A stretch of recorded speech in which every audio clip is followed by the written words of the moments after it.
Alam mo, napapansin ko, lagi kang seryoso. Para bang laging malalim ang iniisip mo? May problema ka ba? Wala, Kabo. Talagang hindi lang pala kibo. Dapat magturingan tayong para magkakapatid sa squad. Dapat maging malapit tayo sa isa't isa. Nga pala, bakit ka ba nagpulis? Hindi ito ang ambisyon ko, Kabo. Napilitan lang ako. Anong napilitan? Galing ako sa pamilyang mga polis. Ng lolo ko, ng tatay ko. Mga tsuyin at kapatid. Lahat sila naging pulis. O pulis pa rin hanggang ngayon. Mula pagkabata, yun na pinukpok nila sa isip ko. Maganda naman ang track record ng mga Martin sa departamento, ah. Sa palagay ko, magiging mabuti kang pulis. Ewan ko, Kabo. Sa tingin ko, hindi na ako magtatagal sa serbisyo.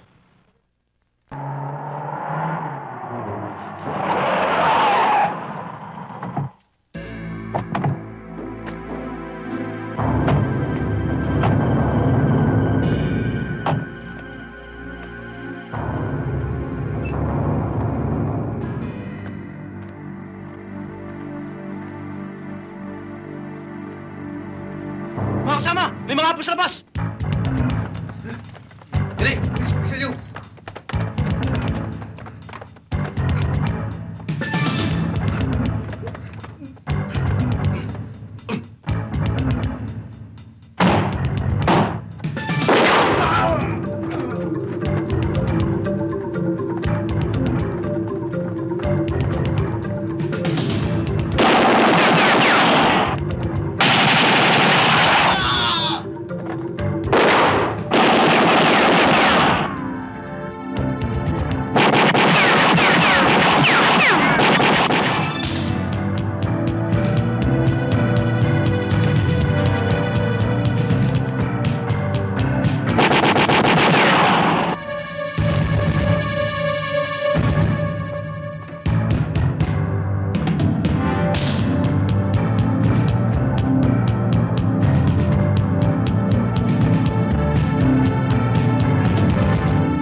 Sige!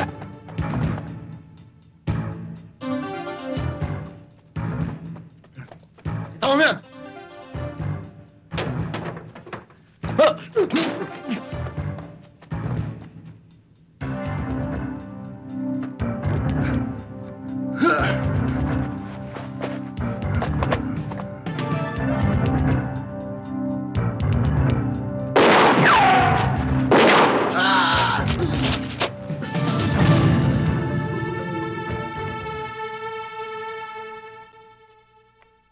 Abogado ka pala eh. Eh bakit nagtsatsaga ka sa sweldo ng pulis? Bukod sa maliit, lagi pa nasasabit sa mga kaso. Nabuisit ako dun sa unang kasong inawakan ko eh. Matibay ebidensya ko rin sa suspect. Kaya lang, wala rin nangyari. Nalagyan yata yung judge eh. Kaya yun, absuelto siya. Ganyan din naman sa mga pulis eh.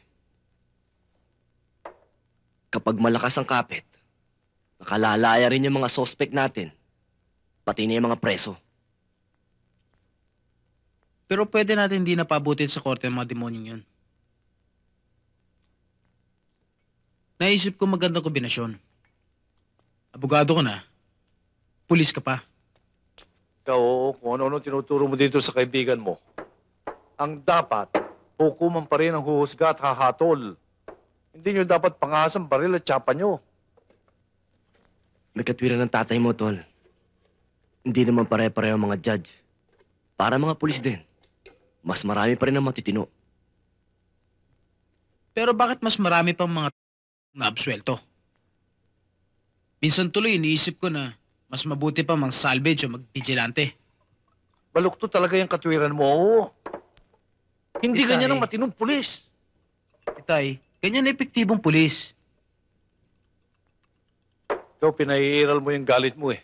Oy, teka nga, Raymond. Kukuha ko ng yelo para lumabig ang ulo niya kaibigan mo.